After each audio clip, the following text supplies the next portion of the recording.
artists around the world. Teaching artists around the world. Artists around the world. Teaching artists around the world. When Amber asked me to present about my work in half hour, and I decided to think as a student and not as an artist, like what my students who, especially those who doesn't know me, would like to know about me, to decide, should I take this class or should I not take this class? So as you know, my proposal is already on the website, and I changed the title of my course a little bit with this dramatic title, Studio Practice at the End of Whose World. I have been in touch with a lot of texts and discussions here in Brazil about post-colonial critique in the arts, and especially about Afro-Brazilian and indigenous art practice. So, and I realized that more than a fancy artist, a well-known artist, or a rich artist, a sex artist, or a famous artist, I'm a kind of artist who had the look, and sometimes not so look, to be close to this fancy world, to these all big institutions, especially here in Brazil. And at the same time, I felt this lack of community spirit that I felt in TAS, that I felt in this kind of connection. And I decided not be a part of this world. Now, for example, I am a curator of a big show here with more than 50 artists from the modernist production Brazil from the last century. Just one of them are alive. And there were more than 195 art pieces. And this is, I mean, this is a big exhibition about fancy and famous Brazilian artists. And it's making me think and learn a lot about how important is in being in touch with real people, with real community, and not just because I really like to work with people, and I think this kind of engagement is really necessary. But for me, as an artist, we are always looking for the meaning of what is art and why we should do this and why this is important. So, and I think the most amazing answers that I found around this question, I just found because I was in touch with other guys who are looking for the same answers. And what I tried to share is this list of links, which basically are updates about what I have been doing now. As I said, I have a lot to be in touch with well-known people, but at the same time, I have a lot of institutional problems, challenges with this field.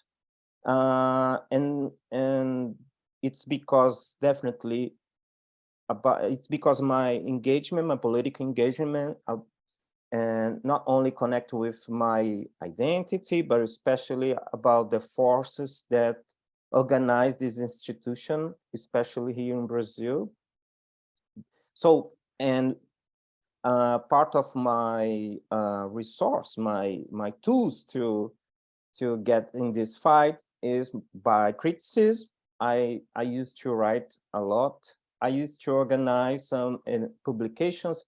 I really suggest you to take a look at this Brooklyn Radio Journal that I was a co-editor in 2021, where I invited artists and thinkers and to write about this important issue, local issue in Brazil, which is anthropophagy. It's an important concept for Brazilian culture, especially in the art field. But I used to write about other exhibitions too. So this is just like, as our time is so short, for who doesn't know nothing about me, it's a nice way. And I obviously I bring some images for those who doesn't know. And I really like this one because it was one of my first shows. I was 19, 20, so long ago, because I'm almost 40. And basically, this is a woodcut prints made and pressed on a kind of filter. In Brazil, you used to call this filter as a coffee filter. And yeah, and basically what these installations represent is just an old style of print. It's just a simple wood print, but I show it at the Afro-Brazilian Museum, one of the biggest museums in Brazil dedicated to the Afro-Brazilian culture. And more than talking about identity through the portraits that I work, one of the important issues here, and I think this is a kind of summarize of one of my focus in this class, is how the choices, the material choices can transform politically, symbolically, conceptually artwork in more complex levels. So, for example, in Brazil, the majority of Afro-Brazilian production, even now, but for different reasons, those artists used to have challenges to access the traditional materials, should I say, the materials that the academy, the art field, the market decide that is the best materials to produce art. And despite these challenges to access these materials, the response was not just a kind of subcategory manner to produce this art piece, but was to enhance the quality of the meanings of the art piece through the material. So when I use this called future, I'm still using a paper which is acid-free, which is made with strong cotton lines, but the history of Brazil, and especially the history of slavery in Brazil, is strongly connected with the culture of coffee and how these enslaved people work at the coffee field. So I really like to play with these layers of history in my artwork. So for example, in this other piece, I just use fuel where I burn. And with that smoke from the fuel, I used to kind of paint in my chalk drawing. And you probably saw this in some bars and some restaurants when people use fires and candles to burn the selling. But I use it to produce this kind of surrealistic atmosphere, just using this black dust. And I call it this big drawings here. And here, here's one of the most special artwork made by me in the last years. It's a important work because it was my master degree research. Now I'm in my PhD, Shanna. I'm so glad that I just started my PhD here in São Paulo. But these are pieces called Lembrança de Inhotim, which means Massatim, literally translated. But to make sense for you, Inhotim is how we call the biggest art contemporary center here in Latin America, and it's so close to the neighborhood where I was born. And basically, what I did in this research was producing 5,000 of these weird objects. It's a kind of little sculpture, and the shape of this sculpture is the same of a popular ice cream that people used to produce at home with juice inside the plastic bag. So instead of juice, what I used was mineral ore and cement. And why mineral ore? Because around this neighborhood where I was born, and there's a big miners, and these big miners are the industry that support the Contemporary Art Center. And but why that? What this connection? The minor industry is the sponsor of the Contemporary Arts Center is not a big deal. Not for the first view, but Inyochi means Sir Timothy. Sir Timothy was the England man who was the owner of a lot of enslaved people in the 19th century, because Brazil was the last country to abolish slavery.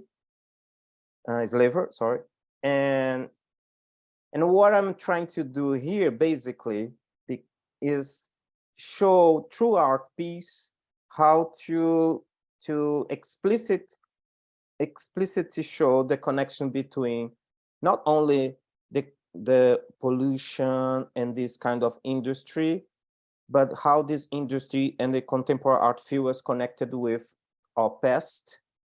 And so basically producing these 5,000 objects and share for free with my community in different spots, and offering them the conceptual strategy to sell it as a souvenir of this art center became a big articulation, not only between this community and how to increase the debate around the presence of this contemporary art space, which is so expensive for those people, which is so hard to access for those people, but especially how to make the contemporary art field pay attention on this community also, and make this glue, make this connection.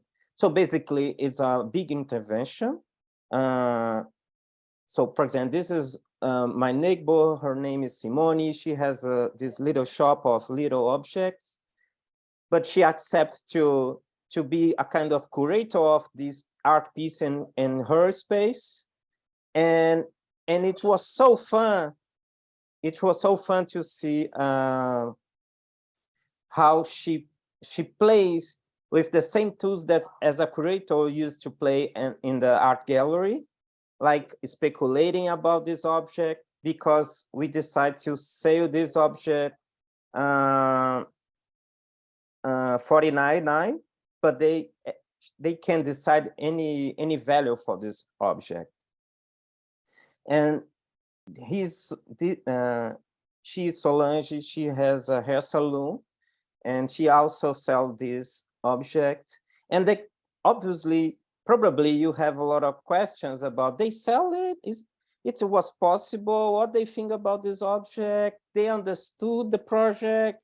All these questions are so important to me, because these questions can reveal a lot of thinkings and understandings about who can not only consume art, but who can sell art, who can negotiate art, who can organize the experience of art, and how these words, who seems connected, sometimes need a kind of line to us recognize that they are not connected, despite the close distance between them. And so I picked almost 12 spots in my neighborhood. This is a sex shop, and her name is Claudia, and she was my art teacher when I was at high school. So, and let me see my time. So I just decided to put a little more attention on this artwork, just to make you feel how I play with irony, how I play with the materiality of these objects, how I really like these discussions about the politics in the art field, and the connections of this politics with of the institution of art. So to summarize, I'm really interested in critical institution. And this is one of my, don't think that I'm so proud about this. Because all this work, I met Barack Obama in 2017 here in São Paulo twice. And I used to keep this in secret because he didn't promise me anything. Like he just want a picture with me. And for what, I don't know. I never knew, and I don't know yet. And I have some ideas, some clues about this. And one of them is part of my battlefield here in São Paulo, which is the cooptation of Afro-Brazilian artists and indigenous artists for a kind of institutional washing about some colonial practice. And because of this picture, I lose my PhD at UCSD in 2019 when I tried to travel to United States, and the custom officer, he just took my cell phone, put me on the prison as they used to do with immigrants at the Chicago jail. And I stay in prison for 16 hours, I think, and they put me back to São Paulo. And despite I have all documentations, and despite I have been in the United States 5 times, and etc. And when I get out of the jail uncuffed, I said for the last time, oh, it's an injustice because I have all the documentations, etc. And he said, oh, okay, I know you're doing right. I saw your picture with Barack Obama. So, and that was the answer. And so, yeah, and I was prohibited to come back to United States after that. So that's why I lose my PhD there. But it's okay now, no worries. But it's just for you understand how I'm saying from my heart that I really believe in the importance of exchange between us as an artist, between our sensibilities, how we build concepts, ideas, procedures, understandings, not just following the important books or the big galleries or the high quality museums, but how we as an artist, we have the most powerful tool, which is art. We do art. And sometimes we should keep this in mind, like a recording, like in front of a refrigerator. You artists, we do art. And I think this is how I'm just trying to briefly say, and through these simple examples. And this is another artwork here that I made in São Paulo. It's a video installation. 2 weeks ago, I went to Paris at the National Art. Sorry, I'm remembering French, but in English is National History Art Institute in Paris, and I did a performance and related to this art piece. I'm so glad that I could travel to there despite all these immigration problems. And here are other images about my relations with the United States and this idea of social engagement. And this is a group that I really love, is the DSA for SA and Design Studio for Social Intervention. And I just share some links about this group. And basically, we did a lot of social interventions together. And I really like how they organize. There's no hierarchical relationship between activists, art, political engagement, ecology, and yeah, in United States, in Brazil, for example, we have so much things in common and so much problems in common. So, and I met them in 2012, and since that, we have been working together for so many experiences. This one was in Houston in a special residency called Project Brew Houses. And this is one of my last shows here as an artist. I just share some monoprints. This is not actually a painting, it's a monoprint. I just use one of my preferred ideas, which is thinking in terms of procedures. I know that procedures could sound like something medical, but it's a kind of methodology that I would love to share with you during our meetings. And this is the magazine, the journal that I was the co-editor with Sarah Rufino.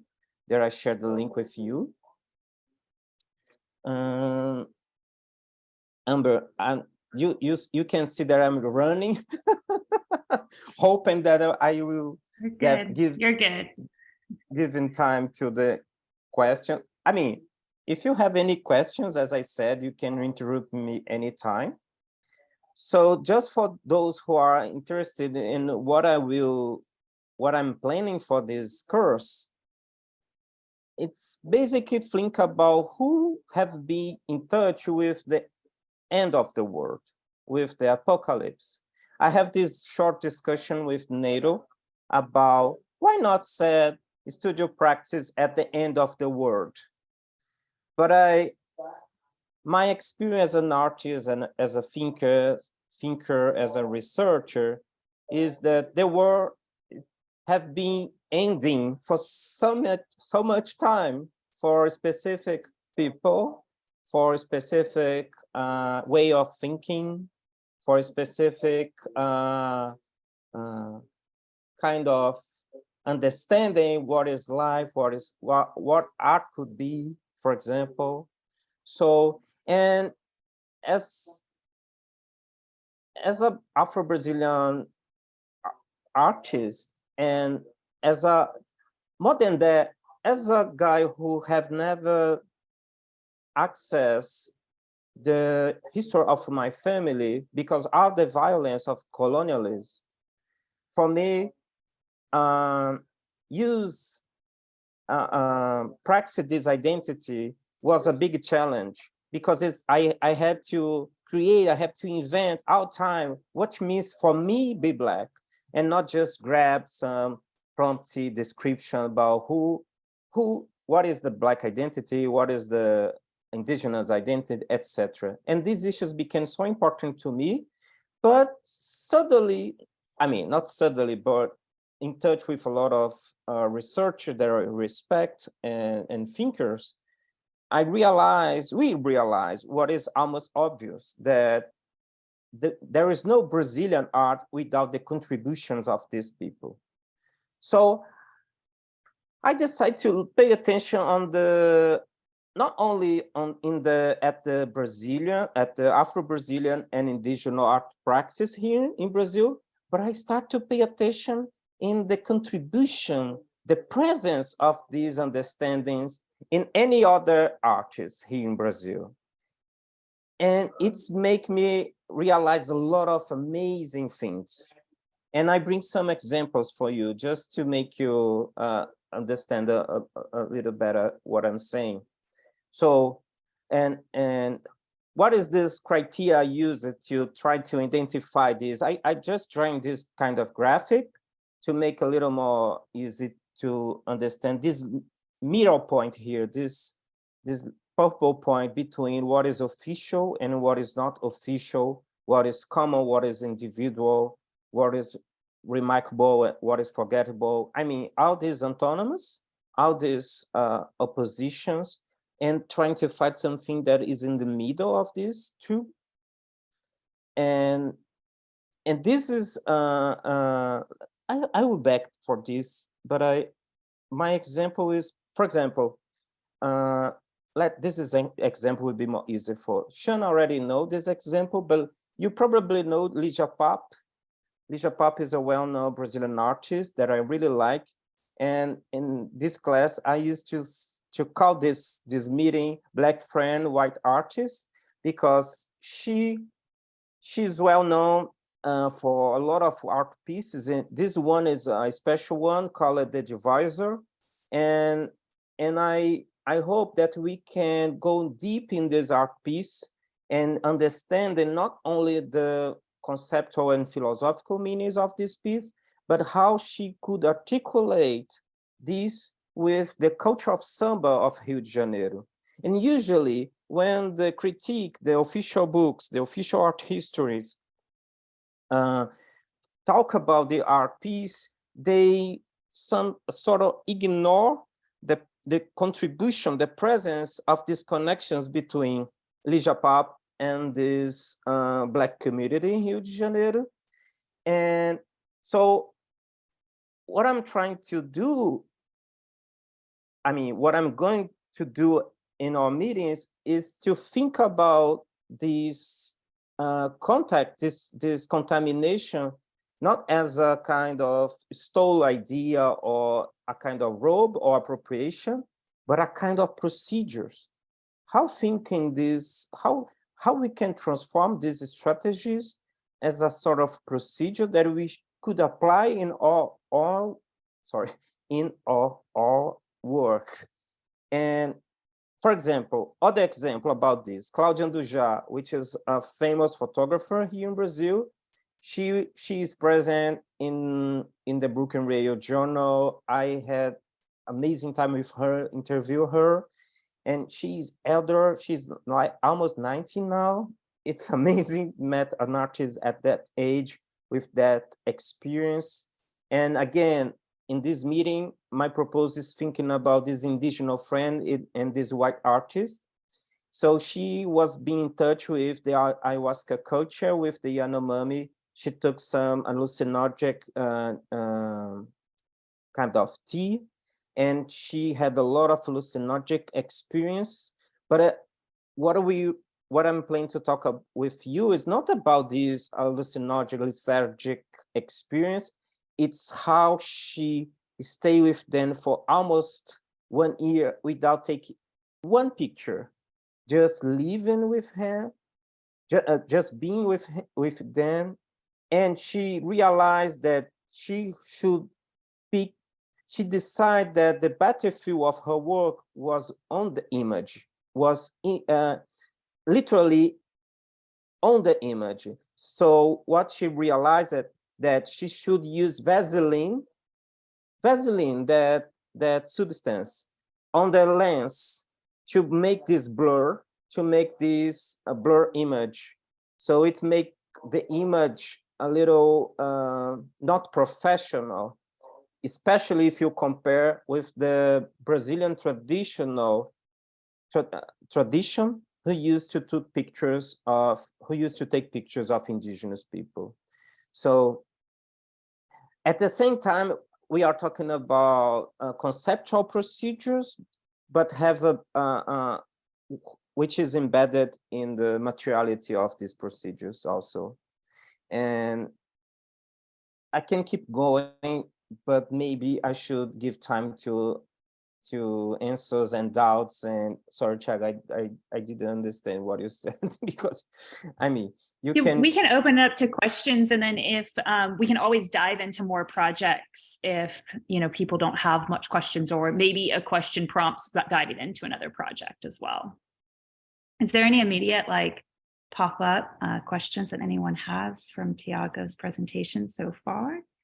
I'm going to jump in. I came late. Hello, everybody. Hello, Tiago. Sorry, I just came back home late and I missed the first 15 minutes. So I'm not sure. I came in when you were talking about those amazing, I don't know if they're amazing, but they look really interesting object, like phallic objects. So I'm very intrigued, of course, because I missed half of it, but I really love the whole process of how do you say that in English? Democratization of art. And I really would love to see more of that, in the sense that how did people receive, I don't know, I'm really, really intrigued how people, if people walking into the stores, how they receive those, because they're all packaged as well, right? So it's part of a whole concept also packaging art for sale. So I think there's so many layers in that project. I don't know if you can say more about packaging art and democratization, you know, like how packaging and democratizing goes hand in hand, maybe? Yeah. I don't know, does that, if that's even a question. Sorry. No, I'm so glad that you are saying this, because I think one of the most exciting parts of our art construction as an artist is think how we can increase the layers of the artwork. You know, sometimes when you are in front of artwork and you feel like it's just a little light, it's like that, it's something that just appear and disappear without any memory, any sorry, I'm missing the words, but basically I really like when I can play with this idea of there is no universal art piece, and to start to think out of this colonized art history, you should pay attention on the local understanding, the local sensibility, and how we can play, how we can instead of go out to have the answers of our own practice, how we can go deep in our own sensibility, in our own community, and in my experience, there's no way to do this alone. You know, you should share this. For example, I really enjoy. I have been, as I said, a professor of a group of young artists, and it's amazing when they start to see each other and see each other as a reference to the art practice, and not only what is at MoMA now, or what, despite that tomorrow they could be there too, and how we can understand this game, how we can play with this layer. So some information that you probably don't have is the, in your team, this Contemporary Art Center is, they had an entire pavilion, they have an entire building for each one of the artists. This is such a fancy place, it's really fancy, but it's in the middle of a destroyed community. And more than that, to build this art contemporary center, they had to destroy houses. They bought the houses of these descendants of enslaved people and transformed this church. There was a church, a school, a hospital. They literally destroyed this building to create this big museum of contemporary work.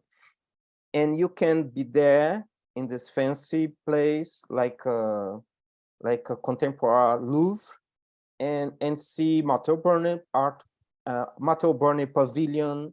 You can see the most famous artists here in Brazil there.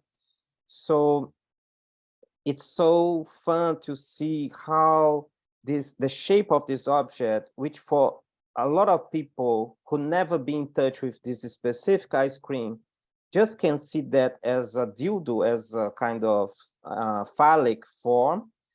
Can imagine that our periphery, not only in Brazil, I knew, but especially in Brazil, our periphery, those other kids like this ice cream, and nobody was thinking about, oh, how phallic is this ice cream, how pervert I am.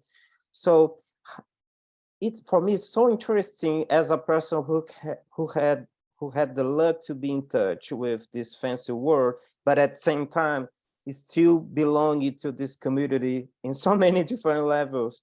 How I decide to play in the middle of this connection, and how to use this special place to create political engagement in the art field, and make not just smart critique to be a nice academic, but how I can help those people be part of the art piece, sorry, but not as a makers in the sense of not intellectual makers. Because usually there's a lot of projects here in Brazil that we invite poor people or periphery people who used to live in periphery just to use their hands to produce art piece. And in this case, I really decide in offer opportunity to create a debate, intellectual debate, philosophical debate with them. I don't want them to help me with the force, with the hands. I ask them to help me with the mind, with this intellectual intervention. And I learned a lot because we couldn't be romantic either. Some of them just said, Tiago, I will save all this piece because when you die, this piece will be valued. And when they saw the picture of Barack Obama, they said, I was right. I will still keeping this with me. So can you see that this is so Foucault? This is so how the power don't belong a specific person. The power run between who had the power at that moment. So, but I really liked, I was not proud to talk about Foucault with them. It's not about Foucault either, but it's how they can play with me through a simple intervention, all these big issues that make them connected with the contemporary art scene internationally. So, and this for me is special because the intervention is still running, not only in that little shop, but any place that you can bring an image or even the weird object and start this conversation. So, and I think just to come back for your question, I really like how we should play with these layers.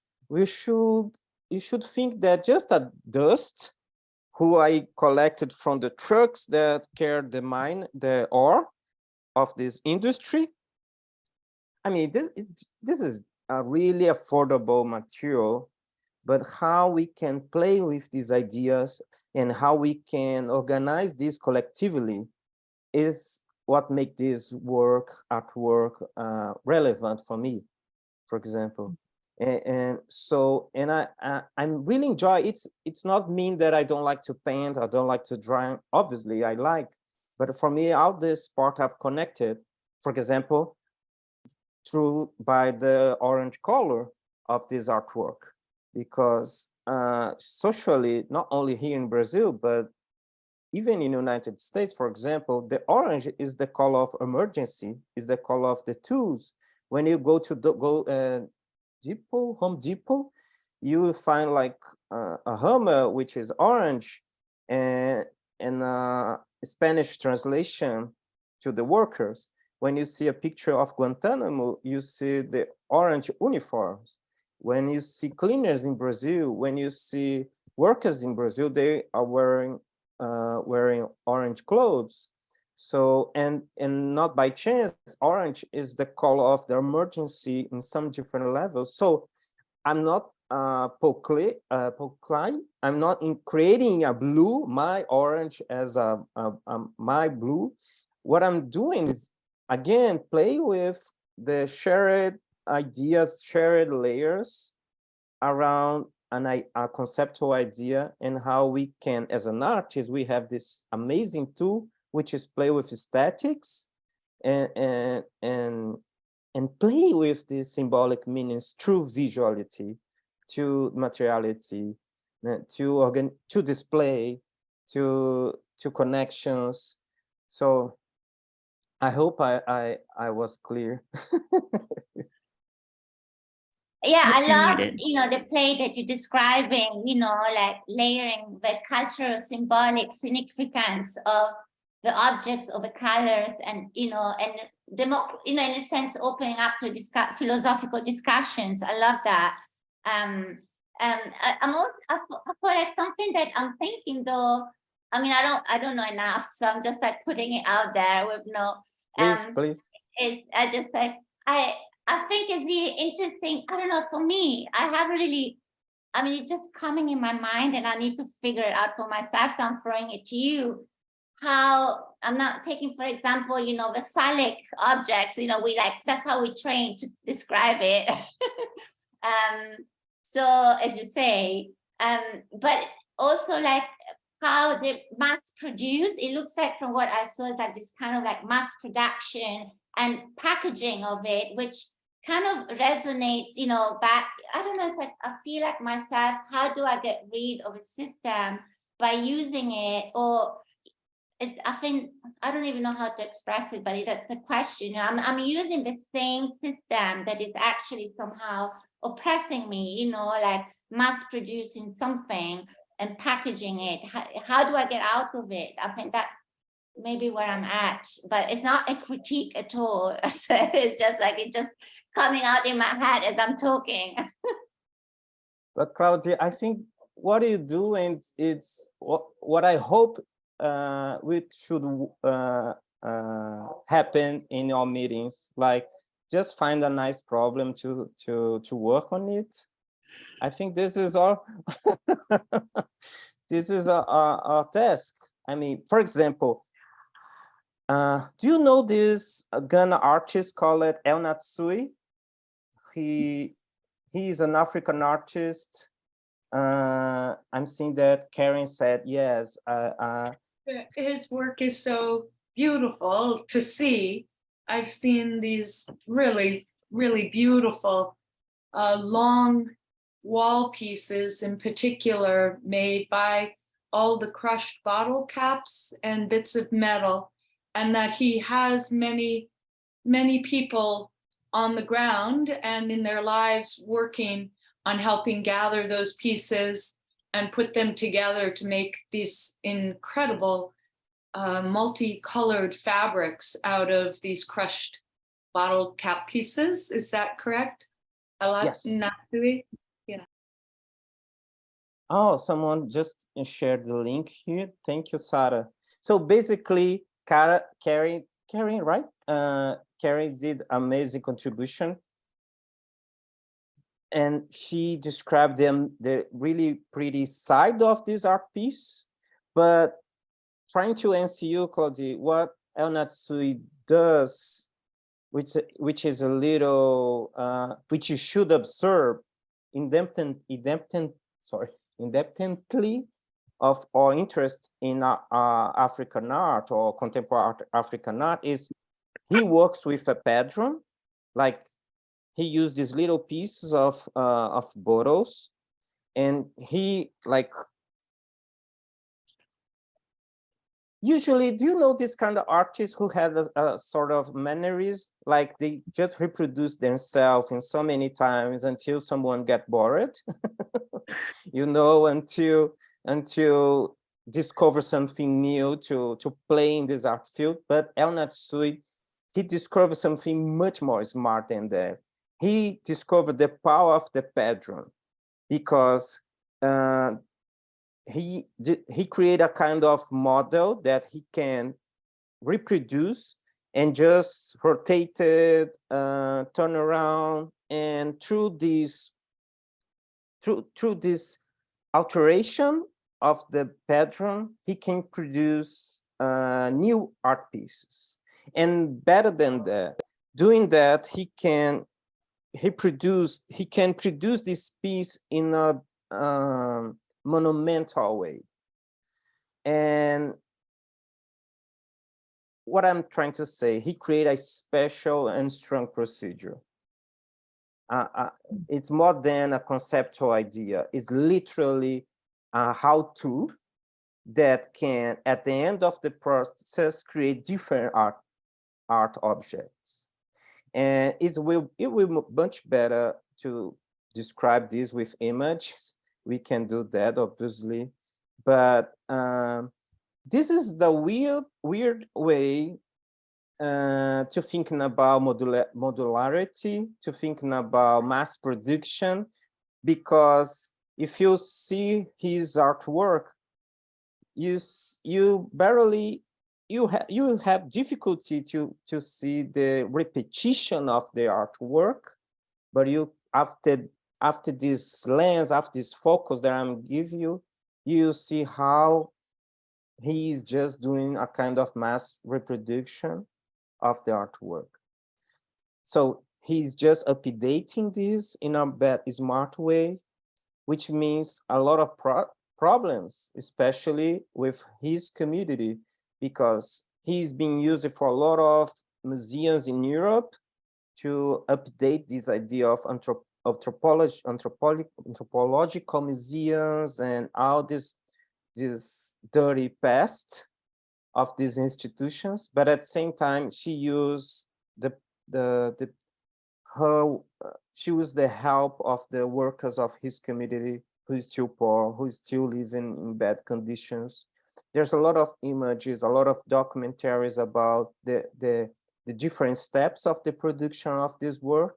And what we see is the opposite that I was desiring about the contribution of my community. I reject this no thinking help to my artwork. And what El Natsu used to do is just using their hands to create. But obviously we can pay attention on this assemblage with this, because it's pretty, it's amazing. Carrie, I agree totally with Carrie. It's pretty. It's like a modernist painting. It's like expressionist painting made by ions and recycled materials. It's so smart, but at the same time, he never give the authority, the authorship of the work to those people. He's still the big name. So and this is what if I could share, I felt that when it conceptually and in the presence that it could be that monumental and that large scale is because it was industrializing people's labor. And it's like large scale fabrications in any time in history, or just the factory. And that it's based on having to see or think, okay, this is still giving people work, but it's a scale, it's a hierarchy of work, and in exchange, quality of life experience. And the factory owner has a different quality of life experience than the people that are being given a chance to work. And I could feel that, because I'm not able to make really large scale work with just my own hands. And to do larger scale, physically built work, what would I have to do? And I haven't felt an attraction or longing to do it that way. So in the beginning, when you spoke and you said that it wasn't to use the community's hands, not to use their labor, not to use them. You wanted to create an exchange where it was mutually giving through something you were initiating. But right away when you said that, not to use their hands, I was thinking, you don't want to use their labor.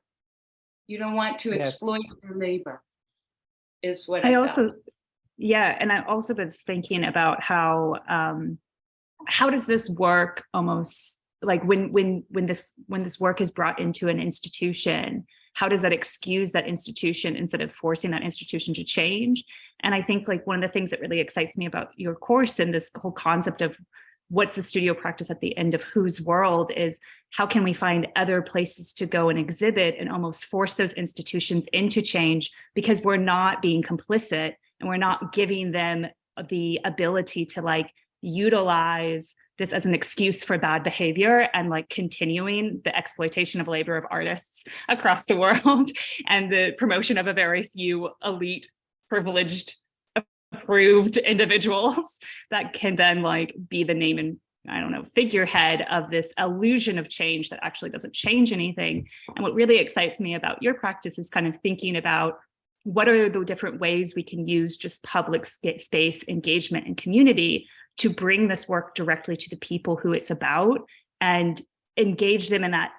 I think that what you said of like yeah, it's the intellectual side of the art that's what really kind of propagates the cultural changes and the way we're thinking about how we live our lives, in the way the institutions and structures shape our lives. Like, that thinking is such power, and bringing that in, inviting people from the conversation in at their own level in their own lives. I think that's really powerful. I don't really have a question, but it just really excited me. Oh, thank you so much. Thank you. I think it's a kind of, I really like when we build a group who feel comfortable to be transparent and clear, and because at this moment, I think this is what I'm trying to say is I decide not to wait for the moment that my artwork will be recognized. I decide to leave with my community the recognition of what we are doing, and you know what, and the big institutions became pay attention to what I'm doing when I decide to do that, because it was provocative, it was powerful enough to make them feel a little shame about what they used to do. So some people asked me, but are you crazy doing this artwork about in your team? You'll never be there. And that's my point. I will never, as a person who I am, I will never be there. But now they need that I have been there. So it's a different position. And when Barack Obama invited me to talk, I thought, oh no, this is a joke. Are you kidding me? Because it's, again, this is a kind of response of this weird game. But I would not be able to play this alone without my pals, without exchanging with my colleagues, because sometimes you feel like a little crazy. Oh my gosh, all these stuffs are so hard. It's so difficult to deal with all these art politics, all these studies and powerful and relationship with curators and museums, etc. That sometimes even now, sometimes I feel like I can't deal with that. I will give it up. But again, I have my friends that just call me and said, Tiago, artists do arts. So just keeping in mind. Cloudy, do you have a final question before we I close don't, I out don't know if I today? can overextend. Is that all right? I mean, I don't have tons of questions because I actually really do love that, especially that project. Of course, there are other projects as well, and we haven't really even talked about them, but there's so much. But because I'm thinking also about, the technicality and how you like what you just said, Tiago, about how you organize, all those shops to come together. And I'm already thinking, wow, I really would love to see more of it, even with different shapes. Like also, but how could you extend that? Like, have you thought about this? Was that an experiment, or just, or is it something that, you saw it could be successful and make it involving other communities and make it larger, or different parts of Brazil or the world? I don't know. I'm just wondering about that. I also have another question, but I'm going to stop. No worries, no worries. Well, I can answer you, but our time is almost finished, so I don't want to worry anyone. But Claudia, is always a risk. It's always a big risk. I was organizing the slides, and I think maybe I should share some of my fails. Because my fails are so important as my conquers. Like, it's always a risk, and we should we should be prepared. This is a delicate issue, but we should be prepared for not only fail, but for the fail of the others about our own work. For example, I can count in one hand how many art pieces was rejected, and after 5 years, everybody's clapping like this one. I'm doing an exhibition now at one of more prestigious places here in São Paulo called Sesc Pompeia.